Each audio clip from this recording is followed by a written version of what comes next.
अध्याय 6।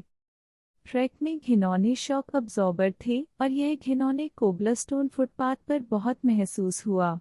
उम्मीदवार मैक्सिम ने अपनी बंदूक को अपने घुटनों के बीच पकड़े हुए गाय को कमर की बेल्ट के पास सावधानी से पकड़ा, यह तर्क देते हुए कि एक कॉर्पोरल जो अधिकार की इतनी परवाह करता है उसे किसी भी उम्मीदवार जोइस की तरह बेंच के ऊपर से नहीं उड़ना चाहिए। लड़के को कोई आपत्ति नहीं थी, या शायद उसने अपने अधीनस्थ के शिष्टाचार पर ध्यान नहीं दिया। कैप्टन गाय से बात करने के बाद वह किसी बात को लेकर बहुत चिंतित था और मैक्सिम खुश था कि उन्हें समय पर वहां रहना होगा और जरूरत पड़ने पर वे मदद कर सकेंगे। ट्रैक सेंट्रल थिएटर से गुजरते थे, लंबे समय तक बदबूदार न्यू लाइफ कैनाल के किनारे लुढ़कते रही, फिर लंबी खाली जावोडस्काया स्ट्रीट की ओर मुड़े और श्रमिकों के उपनगर की टेढ़ी गलियों में यात्रा करने लगे जहां मैक्सिम पहले कभी नहीं गया था। और उन्होंने हाल ही में कई जगहों का दौरा किया है और एक मास्टर के रूप में शहर का गहन अध्ययन किया है। उन्होंने वास्तव में इन 40 से अधिक दिनों में बहुत कुछ सीखा और आखिरकार स्थिति का पता लगा लिया। स्थिति उनके विचार से कहीं कम सुकून देने वाली और अधिक विचित्र थी। वह अभी भी प्राइमर पर ध्यान दे रहा था जब गाय ने उसे परेशान किया और उससे पूछा कि वह मैक्सिम कहाँ से आया है। रेखा चित्रों से कोई फायदा नहीं हुआ। गाय ने एक अजीब सी मुस्कान के साथ उनका स्वागत किया और वही सवाल दोहराते रही, तुम कहाँ से हो? तब मैक्सिम ने झुंझलाहट में छत पर अपनी उंगली उठाई और कहा, आसमान से। अपने आश्चर्य के लिए गाय को यह काफी स्वाभाविक लगा और उसने पूछताछ के लिए कुछ शब्दों का उपयोग करना शुरू कर दिया जिन्हें मैक्सिम ने पहली बार स्थानीय प्रणाली में ग्रहों के नाम के लिए लिया था। लेकिन गाय ने मर्केटर प्रोजेक्शन में दुनिया के नक्शे को उजागर किया और फिर यह पता चला कि ये ग्रहों के नाम बिल्कुल नहीं थे बल्कि एंटीपोड देशों के नाम थे। मैक्सिम ने अपने कंधों को सिकोड़ लिया, उन सभी इनकार को बोला जिन्हें वह जानता था और नक्शे का अध्ययन करना शुरू कर दिया, इसलिए बातचीत अस्थायी रूप से समाप्त हो गई। 2 दिन बाद मैक्सिम और राडा टीवी देख रहे थे। एक बहुत ही अजीब शो था, एक ऐसी फिल्म की तरह जिसकी कोई शुरुआत या अंत नहीं था, बिना किसी निश्चित कथानक के, जिसमें कई कलाकार थे, किसी भी ह्यूमनॉइड के दृष्टिकोण से, बहुत अजीब अभिनय करने वाले बहुत खौफनाक चेहरे। राडा ने दिलचस्पी से देखा, चिल्लाया, मैक्सिम को आस्तीन से पकड़ लिया, 2 बार रोया और मैक्सिम ने जल्दी से उसे याद किया और जब अचानक स्क्रीन पर कुछ परिचित चमक गया तो वह उदास धमकी देने वाले संगीत पर झपकी ले गया। उसने अपनी आंखें भी रगड़ लीं। पेंडोरा स्क्रीन पर था, एक उदास ताहौर जंगल में घसीट रहा था, पेड़ों को कुचल रहा था और अचानक ओलेग अपने हाथों में सूजी लिए हुए दिखाई दिया, बहुत ही केंद्रित और गंभीर। वह पीछे हट गया, ड्रिफ्टवुड के ऊपर से फिसल गया और अपनी पीठ सीधे दलदल में चला गया। बड़े विस्मय के साथ मैक्सिम को अपना खुद का मेंटोग्राम मिला और फिर एक और, लेकिन कोई टिप्पणी नहीं थी। वही संगीत बज रहा था और पेंडोरा गायब हो गया, जिससे एक अंधे पतले आदमी को रास्ता मिल गया जो छत के पार रेंगता था, जो एक धूल भरे जाल से घनी तरह से ढका हुआ था। यह क्या है? मैक्सिम ने स्क्रीन पर अपनी उंगली उठाते हुए पूछा। कार्यक्रम, राडा ने बेसब्री से कहा। यह दिलचस्प है, इसे देखो। उन्होंने कभी गेंद को लुढ़काया नहीं और उन्हें यह विचार आया कि दर्जनों अलग अलग एलियंस ईमानदारी से अपनी दुनिया को याद कर रहे हैं। हालांकि उन्होंने जल्दी ही इस विचार को त्याग दिया। दुनिया बहुत डरावनी और नीरस थी, बहरे भरे कमरे, फर्नीचर से भरे अंतहीन गलियारे जो अचानक विशाल कांटों में उगाए, सर्पिल सीढ़ियां जो संकरी कुओं के अभेद्य अंधेरे में घिर गईं, बेवकूफी से झुंड वाले शरीर से भरे वर्जित तहखाने जिनके बीच वे दर्दनाक और गतिहीन दिखते थे चेहरे, जैसे हिरोनिमस बॉश के चित्रों में, वास्तविक दुनिया की तुलना में एक पागल कल्पना की तरह लग रहा था। इन दर्शनों की पृष्ठभूमि पर मैक्सिम के मेंटोग्राम यथार्थवाद से जगमगाते थे, जो मैक्सिमोव के स्वभाव के कारण रोमांटिक प्रकृतिवाद में बदल रहा था। इस तरह के कार्यक्रमों को लगभग हर दिन दोहराया जाता था, उन्हें द मैजिक जर्नी कहा जाता था, लेकिन मैक्सिम अभी भी उनके सार को पूरी तरह से समझ नहीं पाए थे। उनके सवालों के जवाब में गाय और राडा ने घबराहट में अपने कंधे उचकाए और कहा, ब्रॉडकास्ट, इसे दिलचस्प बनाने के लिए। एक जादुई यात्रा, एक परी कथा। देखो देखो, कभी कभी यह मज़ेदार होता है, यह डरावना भी हो सकता है। और मैक्सिम को सबसे गंभीर संदेह था कि प्रोफेसर बेहेमोथ की शोध का उद्देश्य संपर्क करना था और यह अध्ययन बिल्कुल शोध थे। इस सहज निष्कर्ष की अप्रत्यक्ष रूप से एक दशक बाद पुष्टि हुई जब गाय ने प्रथम अधिकारी रैंक के लिए दूरस्थ विद्यालय प्रतियोगिता में प्रवेश किया और गणित और यांत्रिकी सीखना शुरू किया। प्राथमिक बैलिस्टिक कोर्स की योजनाओं और सूत्रों ने मैक्सिम को हैरान कर दिया। उसने गाय को परेशान किया। गाय को पहले तो समझ नहीं आया और फिर एक कृपालु मुस्कुराहट के साथ उसे अपनी दुनिया की कॉस्मोग्राफी के बारे में समझाया। और फिर यह पता चला कि एक बसा हुआ द्वीप एक गेंद नहीं है, एक जियोइड नहीं है और यह बिल्कुल भी ग्रह नहीं है। बसा हुआ द्वीप विश्व था, जो ब्रह्मांड की एकमात्र दुनिया थी। आदिवासियों के पैरों के नीचे शांति क्षेत्र की ठोस सतह थी। आदिवासियों के सिर के ऊपर अज्ञात संरचना और भौतिक गुणों का एक विशाल लेकिन सीमित गैस का गोला था जो अभी तक पूरी तरह से स्पष्ट नहीं था। एक सिद्धांत था कि गैस के बुलबुले के केंद्र की ओर गैस का घनत्व तेजी से बढ़ रहा था और कुछ रहस्यमय प्रक्रियाएं थीं जिनके कारण तथाकथित बर्ड लाइट की चमक में तथाकथित बर्ड लाइट नियमित रूप से बदल रही थी, जिससे दिन और रात में परिवर्तन हुआ। विश्व की स्थिति में छोटे छोटे दैनिक परिवर्तनों के अलावा तापमान में लंबी अवधि में परिवर्तन और मौसम के परिवर्तन हुए, जिससे तापमान में मौसमी उतार चढ़ाव उत्पन्न हुए। गुरुत्वाकर्षण बल को विश्व क्षेत्र के केंद्र से इसकी सतह पर लंबवत निर्देशित किया गया था। संक्षेप में, ब्रह्मांड के बाकी हिस्सों को भरने वाले अंतहीन आकाश में एक विशाल बुलबुले की भीतरी सतह पर एक बसा हुआ द्वीप मौजूद था। मैक्सिम आश्चर्य से पूरी तरह स्तब्ध था, बहस करने लगा, लेकिन बहुत जल्द यह पता चला कि वह और गाय अलग अलग भाषाएं बोलते थे और एक आश्वस्त कोपरनिकन के लिए एक कट्टर टॉलेमी अनुयायी को समझने की तुलना में उनके लिए एक दूसरे को समझना कहीं अधिक कठिन था। यह सब इस ग्रह के वायुमंडल के अद्भुत गुणों के बारे में था। सबसे पहले, असामान्य रूप से मजबूत अपवर्तन ने क्षितिज को उखाड़ फेंका है और तब से आदिवासी लोगों को सिखाया है कि उनकी भूमि समतल नहीं है और कम से कम उत्तल नहीं है, यह अवतल है। समुद्र के किनारे खड़े हो जाओ, स्कूल की पाठ्य पुस्तकों ने सिफारिश की, और जहाज को घाट से दूर जाते हुए देखें। पहले तो यह एक विमान की तरह चलेगा, लेकिन यह जितना दूर जाएगा यह उतना ही ऊपर जाएगा जब तक कि यह दुनिया के बाकी हिस्सों को अस्पष्ट करने वाली वायुमंडलीय धुंध में गायब नहीं हो जाता। दूसरी, यह वातावरण दिन रात बहुत घना और फॉस्फोरेसेंट था, इसलिए यहाँ किसी ने भी तारों वाले आकाश को कभी नहीं देखा और सूर्य के अवलोकन इतिहास में दर्ज किए गए और विश्व प्रकाश के सिद्धांत को बनाने के अनगिनत प्रयासों के आधार के रूप में कार्य किया। मैक्सिम को एहसास हुआ कि वह एक विशाल जाल में फंस गया था। यह संपर्क तभी संभव होगा जब वह हजारों वर्षों से विकसित प्राकृतिक विचारों को सचमुच अंदर से बाहर कर देगा। जाहिर है, यह पहले से ही यहाँ आजमाया जा चुका है, लोकप्रिय मसारक्षा अभिशाप को देखते हुए, जिसका शाब्दिक अर्थ था अंदर से बाहर की दुनिया। इसके अलावा गाय ने एक विशुद्ध रूप से अमूर्त गणितीय सिद्धांत के बारे में बात की जो दुनिया को अलग तरह से देखता था। यह सिद्धांत प्राचीन काल का है, एक बार आधिकारिक धर्म द्वारा सताया गया था, इसके अपने शहीद थे। पिछली शताब्दी के शानदार गणितज्ञों के कार्यों के माध्यम से गणितीय सद्भाव प्राप्त किया था, लेकिन विशुद्ध रूप से अमूर्त बना रहा। हालांकि अधिकांश अमूर्त सिद्धांतों की तरह इसे अंततः हाल ही में व्यावहारिक अनुप्रयोग मिला जब अल्ट्रा लॉन्ग रेंज बैलिस्टिक मिसाइलें बनाई गई थीं।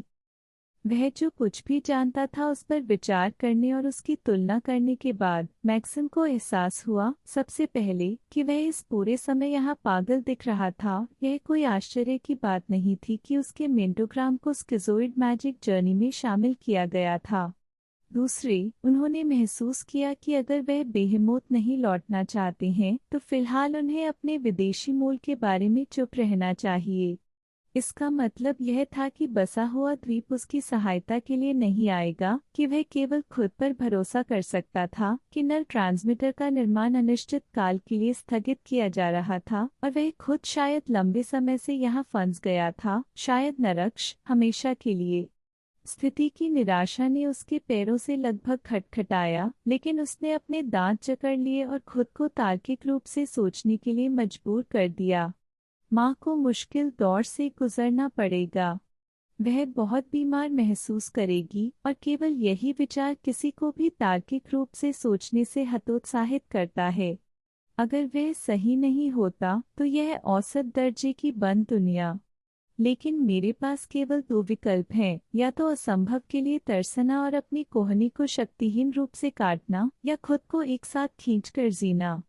वास्तव में उस तरह से जीना जैसा मैं हमेशा से जीना चाहता था, अपने दोस्तों से प्यार करना, लक्ष्य हासिल करना, लड़ना, जीतना, असफल होना, हिट होना, वापस देना, निराशा में अपनी बाहों को मरोड़ने के अलावा कुछ भी। उन्होंने ब्रह्मांड की संरचना के बारे में बात करना बंद कर दिया और गाय से अपने बसे हुए द्वीप के इतिहास और सामाजिक संरचना के बारे में पूछना शुरू कर दिया। कहानी अच्छी नहीं थी। गाय के पास इससे केवल खंडित जानकारी थी और उसके पास कोई गंभीर किताब नहीं थी। शहर की लाइब्रेरी में कोई गंभीर किताबें भी नहीं थीं। लेकिन यह समझना संभव था कि जिस देश ने मैक्सिम को आश्रय दिया था वह पिछले विनाशकारी युद्ध तक बहुत बड़ा था और इसे औसत दर्जे के फाइनेंसरों और पतित अभिजात वर्ग के एक समूह द्वारा चलाया गया था, जिन्होंने लोगों को गरीबी में डाल दिया, राज्य तंत्र को भ्रष्ट कर दिया और अंत में अपने पड़ोसियों द्वारा फैलाए गए एक बड़े औपनिवेशिक युद्ध में शामिल हो गए। इस युद्ध ने पूरी दुनिया को घेर लिया है, लाखों करोड़ों लोग मारे गए हैं, हजारों शहर नष्ट हो गए हैं, दर्जनों छोटे राज्य पृथ्वी के चेहरे से बह गए हैं और दुनिया और देश में अराजकता फैल गई है। ये भयंकर अकाल और महामारी के दिन हैं।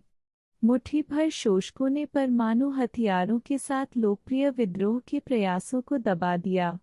देश और दुनिया मौत की राह पर थे। इस स्थिति को अज्ञात पिताओं ने बचा लिया।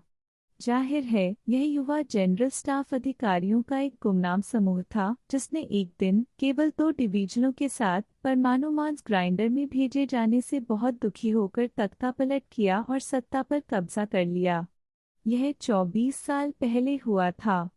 तब से स्थिति काफी हद तक स्थिर हो गई है और युद्ध किसी तरह थम गया है, हालांकि किसी ने भी किसी के साथ शांति नहीं बनाई है। ऊर्जावान गुमनाम शासकों ने सापेक्ष व्यवस्था बहाल की है, अर्थव्यवस्था को सख्ती से नियंत्रित किया है, कम से कम मध्य क्षेत्रों में, और देश को वह बना दिया है जो अभी है।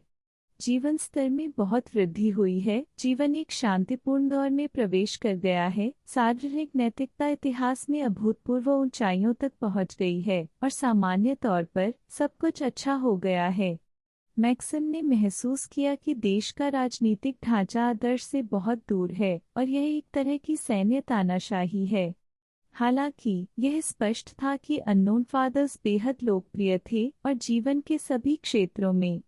मैक्सिम ने इस लोकप्रियता के आर्थिक आधार को नहीं समझा। इससे कोई फर्क नहीं पड़ता कि आप कैसे कहते हैं, आधा देश अभी भी बर्बाद है, सैन्य खर्च बहुत बड़ा है, अधिकांश आबादी मामूली रूप से अधिक रहती है। लेकिन यह स्पष्ट था कि सैन्य अभिजात वर्ग उद्योगपतियों की भूख को कम करने में कामयाब रहा, जिससे श्रमिकों के बीच लोकप्रियता हासिल हुई, और श्रमिकों को अपने अधीन कर लिया, जिससे उद्योगपतियों के बीच लोकप्रियता हासिल हुई। हालांकि ये केवल अनुमान थे।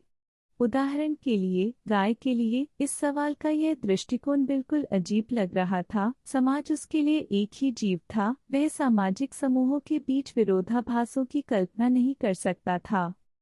देश की बाहरी स्थिति बेहद तनावपूर्ण बनी रही।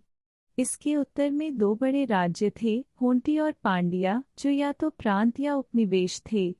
इन देशों के बारे में कोई कुछ नहीं जानता था, लेकिन यह ज्ञात था कि दोनों देशों के सबसे आक्रामक इरादे थे। उन्होंने लगातार तोड़फोड़ करने वाले और जासूस भेजे, सीमाओं पर घटनाओं का आयोजन किया और युद्ध के लिए तैयार हुए।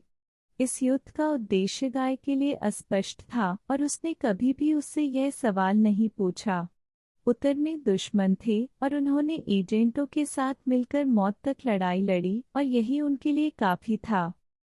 दक्षिण में सीमावर्ती जंगलों के पीछे परमाणु विस्फोटों से झुलसा एक रेगिस्तान था जो उन देशों के एक पूरे समूह की साइट पर बना था जिन्होंने शत्रुता में सबसे अधिक सक्रिय भाग लिया था।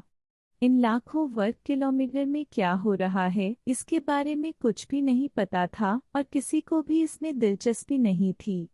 दक्षिणी सीमाओं पर लगातार अर्धबर्बर गीक्स की विशाल भीड़ द्वारा हमला किया गया था जो ब्लू स्नेक नदी के पार जंगलों में घुस गए थे। दक्षिणी सीमाओं की समस्या को लगभग सबसे महत्वपूर्ण माना जाता था। वहां यह बहुत मुश्किल था और यहीं पर कॉम्बैट गार्ड की चुनिंदा इकाइयां केंद्रित थीं। गाय ने दक्षिण में 3 साल तक सेवा की और अविश्वसनीय बातें कहीं।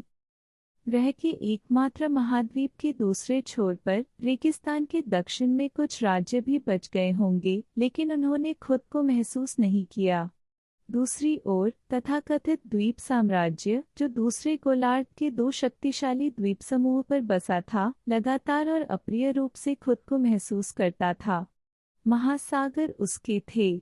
पनडुब्बियों के विशाल बेड़े द्वारा रेडियोधर्मी जल की जुताई की जाती थी जिसे बर्फीले सफेद रंग में रंगा जाता था जो नवीनतम लड़ाकू तकनीक से लैस था जिसमें विशेष रूप से प्रशिक्षित ठगों के गिरोह सवार थे।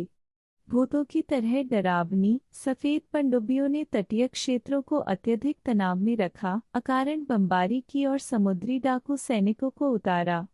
इस सफेद खतरे का गार्ड ने भी विरोध किया था। वैश्विक अराजकता और विनाश की तस्वीर से मैक्सिम स्तब्ध था।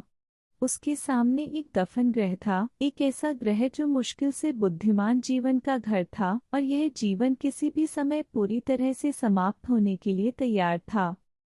मैक्सिम ने राडो को उसकी शांत और भयानक कहानियों के बारे में सुना कि कैसे उसकी मां को उसके पिता की मृत्यु की खबर मिली। उसके पिता, एक महामारी विज्ञानी, ने प्लेग क्षेत्र छोड़ने से इनकार कर दिया था और उस समय राज्य के पास न तो समय था और न ही नियमित रूप से प्लेग से लड़ने की क्षमता थी और जिले पर बस एक बम गिराया गया था। 10 साल पहले विद्रोहियों ने राजधानी कैसे पहुंचे, निकासी शुरू हुई। दादी, पिता की मां को ट्रेन में रौंद दिया गया था और 10 दिन बाद छोटे भाई की पेचिश से मृत्यु हो गई। इस बारे में कि उसकी मां की मृत्यु के बाद वह कैसे कर सकती थी छोटे लड़के को खाना खिलाओ और पूरी तरह से असहाय अंकल कान। एक शिपिंग बिंदु पर एक डिशवॉशर के रूप में दिन में 18 घंटे काम किया, फिर एक शानदार सट्टेबाज हैंगआउट में क्लीनर के रूप में, फिर महिलाओं के स्विपस्टिक में प्रदर्शन किया, फिर कई महीने जेल में बिताए। हालांकि लंबे समय तक नहीं, लेकिन इस जेल की वजह से वह काम से बाहर थी और कई महीनों तक भिक्षा मांगती रही।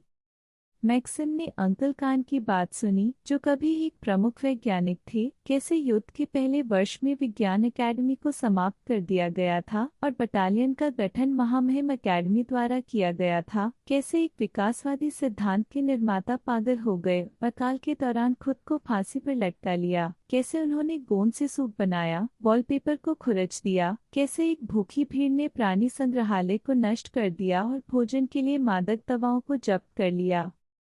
मैक्सिम ने गाय को सुना, दक्षिणी सीमा पर बैलिस्टिक रक्षा टावरों के निर्माण के बारे में उनकी सरल कहानियां, कैसे नरभक्षी रात में निर्माण स्थलों पर घुस जाते हैं और शराबी श्रमिकों और गार्ड का अपहरण करते हैं, कैसे निर्दयी पिशाच, आधे इंसान, आधे भालू, आधे कुत्ते अंधेरे में अश्रव्य भूतों पर हमला करते हैं। बीजेट, जिसे युद्ध के अंतिम वर्षों में अविश्वसनीय कठिनाइयों की कीमत पर बनाया गया था, जो वास्तव में शत्रुता को रोक देता है, देश को हवा से बचाता है, जो अब उत्तर से आक्रामकता से सुरक्षा की एकमात्र गारंटी है।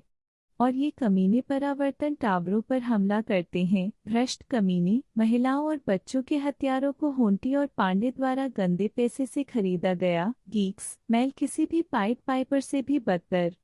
नफरत से लड़के का नर्वस चेहरा विकृत हो गया था। उन्होंने कहा, यहाँ सबसे महत्वपूर्ण बात, अपनी मुट्ठी से मेज को थपथपाते हुए, यही वजह है कि मैं गार्ड के पास गया, फैक्ट्री में नहीं, मैदान में नहीं, कार्यालय में नहीं, कॉम्बैट गार्ड के पास, जो अब हर चीज के लिए जिम्मेदार है। मैक्सिम ने लालच से एक डरावनी असंभव परी कथा की तरह सुनी, विशेष रूप से डरावनी और असंभव क्योंकि यह सब वास्तव में हुआ। इतना और बहुत कुछ होता रहा, और सबसे बुरी और सबसे असंभव बात किसी भी समय फिर से हो सकती है। वह अपनी परेशानियों के बारे में सोचकर हास्यास्पद और शर्मिंदा हो गया। उसकी खुद की समस्याएं एक खिलौना बन गईं, किसी तरह का संपर्क, एक शून्य ट्रांसमीटर, लालसा, टूटे हुए हाथ। ट्रैकिंग की ऊंची इमारतों वाली एक संकरी गली में तब्दील हो गया, और पांडे ने कहा, हम आ गए हैं। फुटपाथ पर राहगीर हेडलाइट से खुद को छिपाते हुए दीवारों की ओर भागे। ट्रक रुक गया और ड्राइवर के कैबिन के ऊपर एक लंबा टेलीस्कोपिक एंटेना फैला हुआ था। बाहर निकलो, दूसरे और तीसरे सेक्शन के कमांडरों ने एक आवाज उठाई और गार्ड किनारे पर गिर गए। पहले सेक्शन में आप जहां हैं वहीं रहें, गाय ने आज्ञा दी। पंडी और मैक्सिम, जो उछल पड़े, फिर से बैठ गए। 3 के लिए इसका पता लगाओ, कॉर्पोरल फुटपाथ पर चिल्लाए। खंड 2, आगे बढ़ो। धारा 3, मुझे फॉलो करे। जानकार बूट्स हंसे। एक औरत की आवाज उत्साह से चीख उठी। ऊपर की मंजिल से कोई चीख पड़ा, सज्जनों, कॉम्बैट गार्ड, कॉम्बैट गार्ड की जय हो। हुर्रे, पीले लोग चिल्लाए, दीवारों से टकरा रहे थे ताकि वे हस्तक्षेप न करें। यह ऐसा था जैसे ये राहगीर इधर उधर पहरेदारों का इंतजार कर रहे थे, और अब इंतजार करने के बाद वे सबसे अच्छे दोस्तों की तरह उनसे खुश थे। मैक्सिम के दाईं ओर बैठे उम्मीदवार जोइस, बस एक लड़का जो एक पोल की तरह लंबा पतला था, जिसके गालों पर सफेद रंग की फुहार थी, ने मैक्सिम को अपनी तीखी कोहनी से बगल में थपथपाया और खुशी से झपकी ली। मैक्सिम वापस मुस्कुरा दिया। प्रवेश द्वारों से अनुभाग पहले ही गायब हो चुके थे, केवल कॉर्पोरल दरवाजे पर खड़े थे, मजबूती से, सुरक्षित रूप से खड़े थे। उनके चेहरे अभी भी बेरेट के नीचे थे। कैबिन का दरवाजा खटखटाया गया और कैप्टन चाचू की आवाज टेढ़ी हो गई। पहला सेक्शन, बाहर आए और निर्माण करें। मैक्सिम बगल में कूद गया। जब सेक्शन बनाया गया तो कप्तान ने गाय को रोकने के लिए अपना हाथ हिलाया, जो एक रिपोर्ट के साथ भाग गया, रैंकों के करीब आया और आज्ञा दी, हेलमेट पहने। ऐसा लग रहा था कि असली रैंक और फाइल इस टीम का इंतजार कर रही थी, और उम्मीदवार थोड़ा हिचकिचा रहे थे। कप्तान अपनी एड़ी को बेसब्री से थपथपाते हुए जोइसा के ठोड़ी के पट्टा को संभालने का इंतजार करने लगा और दाएं और आगे की ओर भागो का आदेश दिया। वह आगे भागा, अनाड़ी और चतुर, अपने अपंग हाथ को जोर से लहराते हुए एक अंधेरे मेहराब के नीचे एक हिस्से को लोहे की टंकियों के पीछे सड़ रहे कचरे के साथ ले जाता था। आंगन में संतरा और उदास जैसे जलाऊ लकड़ी के ढेर से भरा एक कुआं, दूसरे मेहराब के नीचे अंधेरा और बदबूदार, और एक प्रकाश बल्ब के साथ एक मन के नीचे एक छिलने वाले दरवाजे के सामने रुक गया। ध्यान दें, वह क्रोधित हो गया। शीर्ष 3 और उम्मीदवार सिम मेरे साथ आएंगे, बाकी लोग यहाँ रुकेंगे। कॉर्पोरल गाल, बाकी 3 सीटी बजाते हुए मुझे ऊपर चौथी मंजिल तक ले जाओ। किसी को भी बाहर मत निकलने दो, उन्हें जिंदा ले जाओ, केवल अंतिम उपाय के रूप में गोली मारो। शीर्ष 3 और उम्मीदवार सिम, मुझे फॉलो करें। उसने छिलने वाले दरवाजे को धक्का दिया और गायब हो गया। मैक्सिम ने पंडी को पछाड़ते हुए पीछा किया। दरवाजे के पीछे एक खड़ी पत्थर की सीढ़ी थी, जिसमें चिपचिपी लोहे की रेलिंग थी, जो संकरी और गंदी थी, जो किसी अस्वास्थ्यकर प्रकाश से जगमगाती थी। कप्तान तेजी से 3 सीढ़ियों तक दौड़ा। मैक्सिम ने उसे पकड़ लिया और उसके हाथ में बंदूक दिखाई दी। फिर मैक्सिम ने दौड़ते समय अपनी गर्दन से अपनी बंदूक उतार दी। एक सेकंड के लिए उसे यह सोचकर मिचली महसूस हुई कि उसे अब लोगों पर गोली चलानी पड़ सकती है, लेकिन इस विचार को दूर कर दिया। वे लोग नहीं थे, वे मूंछों वाले पाइट पाइपर से भी बदतर जानवर थे, चित्तीदार बंदरों से भी बदतर, और उसके पैरों के नीचे की नीच कीचड़, प्यूरुलेंट लाइट्स और परेशान करने वाली दीवारों ने इस भावना की पुष्टि की और उसे बनाए रखा। पहली मंजिल, एकदम घुटने वाला रसोई का बच्चा, लत्ता के साथ एक अजर दरवाजे की दरार में एक डरी हुई बूढ़ी औरत का चेहरा है। एक पागल बिल्ली अपने पैरों के नीचे से मांस लेकर भाग जाती है। तीसरी मंजिल। कुछ बेवकूफों ने मंच के बीच में कचरे की एक बाल्टी छोड़ दी। कप्तान बाल्टी को नीचे गिरा देता है, कचरा उड़ता है। मांस रक्ष।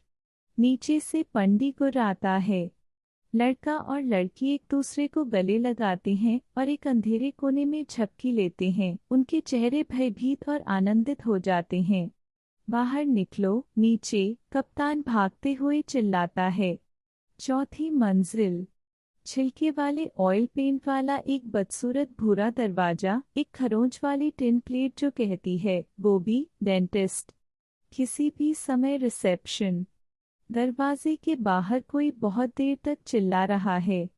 कप्तान रुकता है और घरघराहट करता है। कासल। उसके काले चेहरे पर पसीना बह रहा है। मैक्सिम को समझ नहीं आ रहा है। रनिन पांडे उसे दूर धकेलता है, मशीन गन के बैरल को हैंडल के नीचे दरवाजे पर रखता है और उसे एक मोड़ देता है। चिंगारियां गिर रही हैं, लकड़ी के टुकड़े उड़ रहे हैं और अब, जैसे कि जवाब में, दरवाजे के बाहर गोली बहरे ताली बजाते हैं। एक लंबी चीख के माध्यम से चिप्स बुरी तरह से उड़ रहे हैं और एक नीच चीख के साथ मैक्सिम के सिर के ऊपर कुछ गर्म और मोटी चीख निकल रही है। कप्तान दरवाजा खोलता है। अंधेरा है और गोलियों की पीली चमक धुएं के बादलों को रोशन करती है। मेरे पीछे आओ, कप्तान घरघराहट करता है और चमक में सिर के बल गोता लगाता है। मैक्सिम और पांडे उसके पीछे भागते हैं। दरवाजा संकरा होता है और कुचला हुआ पंडी छोटा चलता है। हॉलवे, ठंडक, पाउडर का धुआं। खतरा बाईं ओर है। मैक्सिम अपना हाथ बाहर निकालता है, एक गर्म बंदूक पकड़ता है, अपने हथियार को खुद से दूर और ऊपर फाड़ देता है। किसी के मुड़े हुए चोट चुपचाप लेकिन बुरी तरह से सिकुड़ जाते हैं और कमजोर इरादों वाली पतझड़ में एक बड़ा नरम शरीर जम जाता है। आगे, धुएं में, कप्तान चिल्लाता है, गोली मत मारो, इसे जिंदा ले जाओ। मैक्सिम अपनी बंदूक फेंकता है और एक बड़े, रोशनी वाले कमरे में घुस जाता है। यहाँ बहुत सारी किताबें और पेंटिंग्स हैं और यहाँ शूटिंग करने वाला कोई नहीं है। 2 आदमी फर्श पर बैठे हैं। उनमें से एक हर समय चिल्ला रहा है। वह पहले से ही कर्कश है, लेकिन वह अभी भी चिल्ला रहा है। कुर्सी पर, जब उसका सिर वापस फेंक दिया जाता है तो एक औरत बेहोश हो जाती है, सफेद और पारदर्शी होने तक। कमरा दर्द से भरा हुआ है। कप्तान एक चीखते हुए आदमी के ऊपर खड़ा होता है और चारों ओर देखता है, अपनी बंदूक उसके पिस्तौलदान में डाल देता है। मैक्सिम को जोर से धक्का देने के बाद पांडी कमरे में गिर जाता है। उसके बाद गार्ड गोली मारने वाले के भारी शरीर को घसीटते हैं। अभ्यर्थी जोइस, गीला और उत्तेजित होकर, मैक्सिम को बिना मुस्कुराए एक परित्यक्त बंदूक सौंप देता है। कप्तान अपने डरावने काले चेहरे को उनकी ओर घुमाता है। दूसरा कहाँ है, वह चिल्लाता है और उसी क्षण एक नीला पर्दा गिर जाता है और दागदार सफेद कोट में एक लंबा पतला आदमी खिड़की से जोर से कूदता है।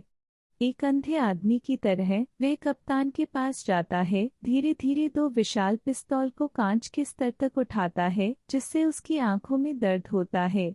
अरे, जोइसा चिल्लाती है। मैक्सिम बगल में खड़ा था और उसके पास मुड़ने का समय नहीं था। वह अपनी पूरी ताकत से उछल पड़ा, लेकिन वह आदमी फिर भी एक बार ट्रिगर खींचने में कामयाब रहा। मैक्सिम का चेहरा झुलस गया था, उसके मुंह में पाउडर का धुआं भर गया था और उसकी उंगलियां पहले से ही उसके सफेद कोट की कलाई पर बंद थीं और पिस्तौल फर्श पर दस्तक दे रही थी। उस आदमी ने घुटने टेक दिए, अपना सिर गिरा दिया और जब मैक्सिम ने उसे जाने दिया तो धीरे से नीचे गिर गया। ठीक है, कप्तान ने अतुल्य लहजे में कहा। इसे यहाँ भी रखो, उन्होंने पांडे को आदेश दिया। और तुम, उसने पीले और गीले सोइस से कहा, नीचे भागो और सेक्शन कमांडरों को बताओ कि मैं कहाँ हूँ। उन्हें रिपोर्ट करने दे कि वे कैसे काम कर रहे हैं। जोइसा ने अपनी एड़ियों को थप्पड़ मारा और दरवाजे की तरफ दौड़ी। गाल को यहाँ आने के लिए कहिए। चिल्लाना बंद करो, तुम कमीने। वह कराहते हुए आदमी पर चिल्लाया और धीरे से उसे अपने बूट के पैर के अंगूठे से किनारे पर मारा। ओह, यह बेकार है। घिनौना सामान, बकवास। इसे खोजो। उन्होंने पांडी को ऑर्डर दिया और उन सभी को एक पंक्ति में रख दिया, वहीं फर्श पर। और ऐसा ही वह औरत भी करती थी, या वह अकेली कुर्सी पर बैठी थी।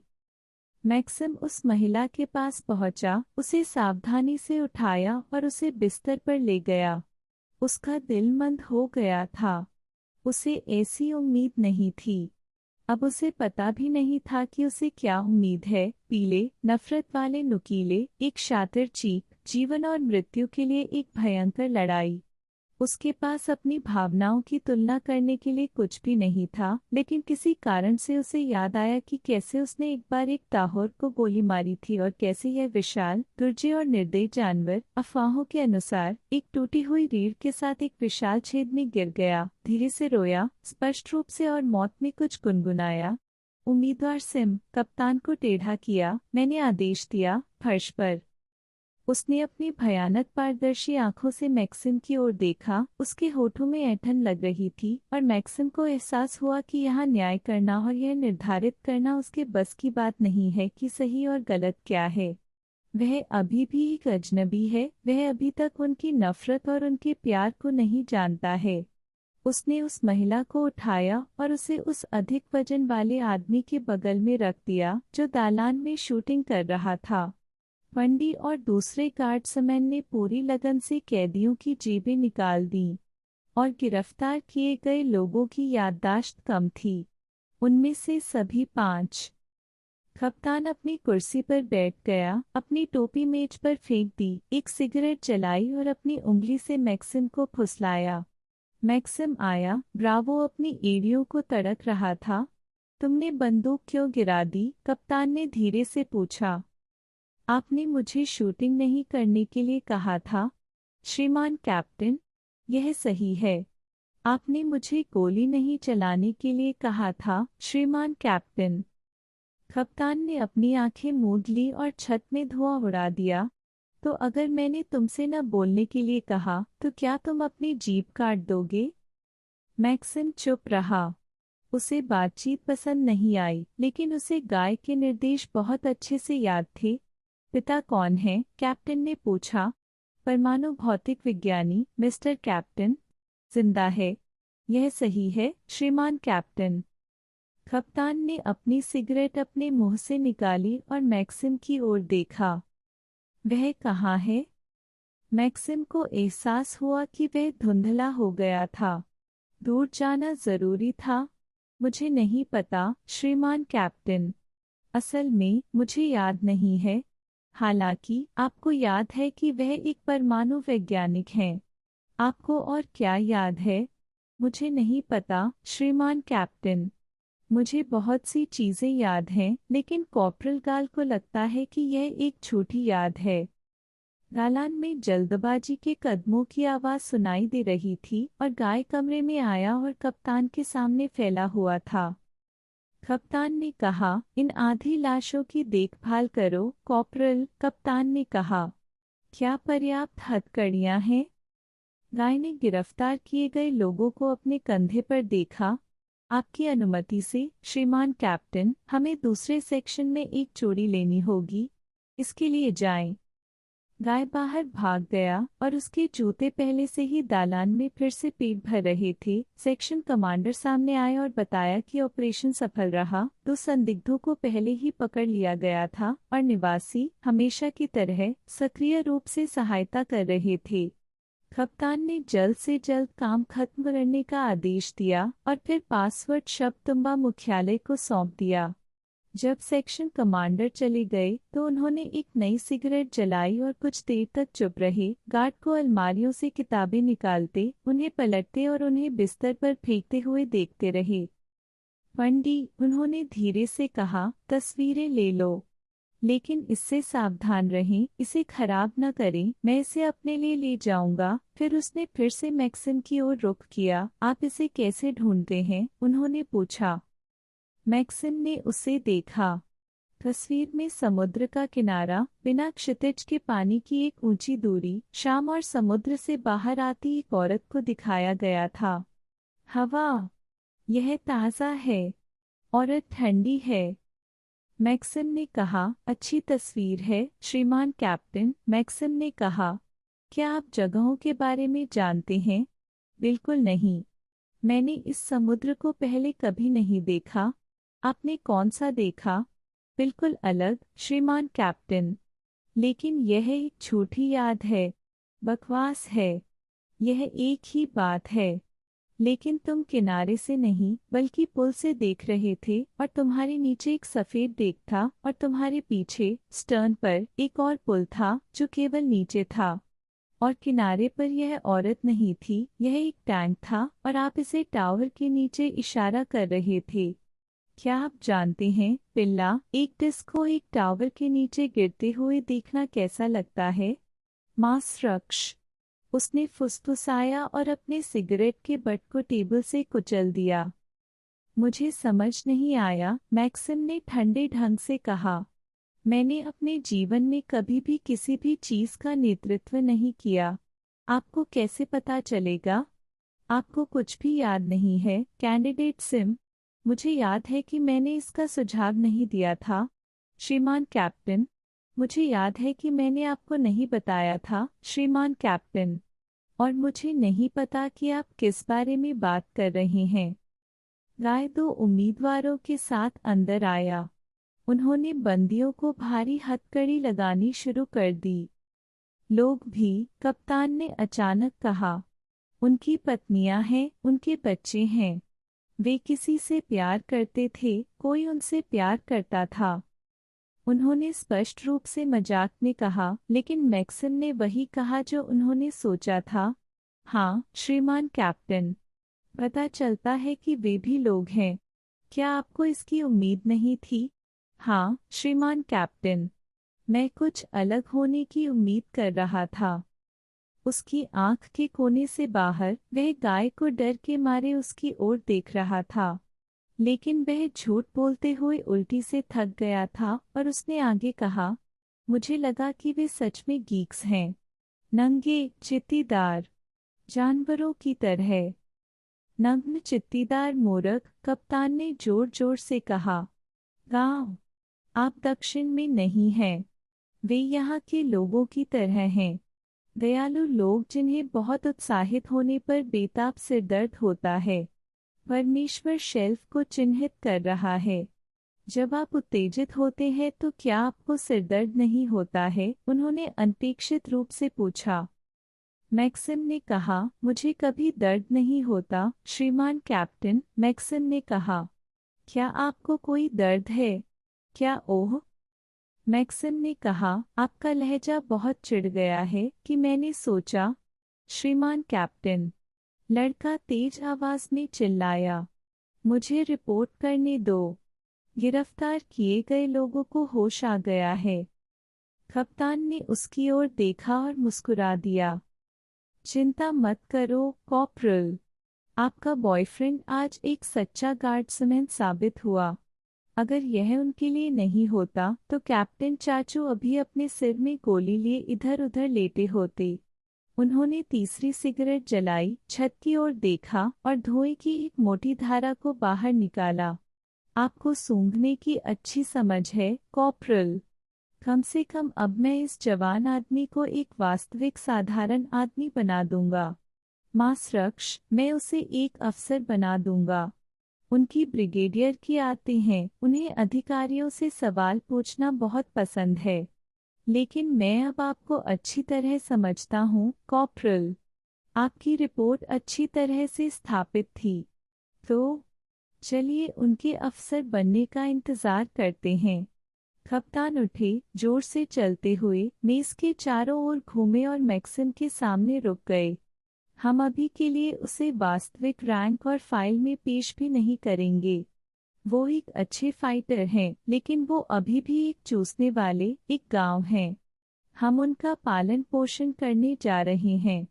चेतावनी, वह अचानक चिल्लाया। कॉर्पोरल गाल, गिरफ्तार लोगों को बाहर निकालो। प्राइवेट पांडे और कैंडिडेट सिम, मेरी पेंटिंग और सारी कागजी कार्रवाई यहाँ उठाओ। इसे मेरी कार में ले जाओ। वह मुड़ा और कमरे से बाहर निकल गया। गाय ने मैक्सिम की ओर तिरस्कारपूर्ण ढंग से देखा लेकिन कुछ नहीं कहा। गार्ड ने बंदियों को उठाया, लात मारी और उन्हें अपने पैरों पर थपथपाया और उन्हें दरवाजे पर ले गए। बंदियों ने विरोध नहीं किया।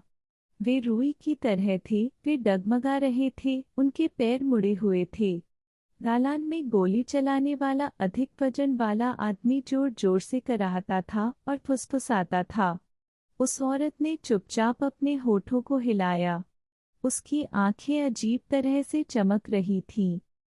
अरे मैक, पांडी ने कहा, कंबल को बिस्तर से बाहर निकालो, उसमें अपनी किताबें लपेटो और अगर यह पर्याप्त नहीं है तो एक चादर भी ले लो।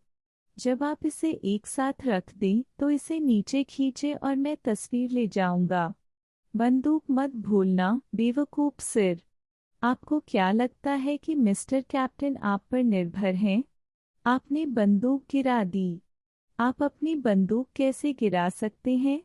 इसके अलावा युद्ध में। ओह गांव, बात करना बंद करो पंडी, गाय ने गुस्से से कहा, पेंटिंग पकड़ो और जाओ। दरवाजे पर वह मैक्सिम की ओर मुड़ा, उसके माथे पर अपनी उंगली थपथपाई और भाग गया।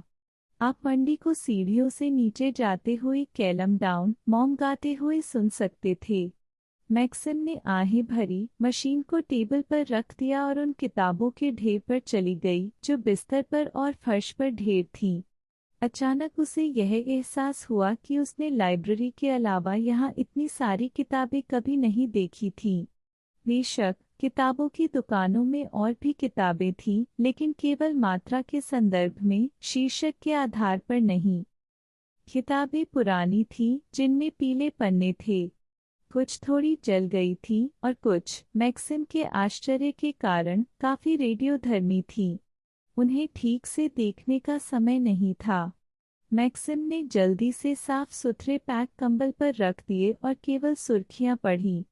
हाँ, कोई कोलित्सा फेलशा या दुश्मन की रेखाओं के पीछे करतब दिखाने वाला एक पागल ब्रिगेडियर नहीं था, कोई उपन्यास the sorcerer's love and loyalty नहीं था, कोई मोटी कविता the burning heart of a woman और लोकप्रिय ब्रोशर सोशल हाइजीन प्रॉब्लम्स नहीं थी। यहाँ मैक्सिम ने गंभीर कार्यों की मोटी मात्रा देखी, विकास का सिद्धांत, श्रम आंदोलन की समस्याएं, वित्तीय नीति और आर्थिक रूप से स्वस्थ राज्य, भूख, एक प्रोत्साहन या एक बाधा। मैक्सिम के शब्दों के साथ कुछ आलोचक पाठ्यक्रम फाउंडेशन नहीं जानते थे। यहाँ मध्यकालीन खोटी कविता, परियों की कहानियों और गाथा गीत के संग्रह थे जो मैक्सिम के लिए अज्ञात थे, और एक निश्चित टी कोरा की रचनाओं का 4 खंड संग्रह और बहुत सारी कल्पनाएं, storm and grass, the man who was burled light, islands without azure और अपरिचित भाषाओं में कई और किताबें, और फिर से गणित, भौतिकी, जीव विज्ञान और कथा पर किताबें। मैक्सिम ने 2 यूनिट पैक किए और कुछ सेकंड के लिए खड़े रहे, कमरे के चारों ओर देख रहे थे। खाली तिरछी अलमारियां, काले धब्बे, जहां पेंटिंग्स थीं, पेंटिंग्स खुद फ्रेम से फटी हुई थीं, रौंद दी गईं, और दंत चिकित्सा उपकरणों का कोई निशान नहीं। वह गांठें लेकर दरवाजे पर गया, लेकिन फिर उसे याद आया और वह बंदूक के लिए वापस आ गया। कांच के नीचे मेज पर 2 तस्वीरें थीं।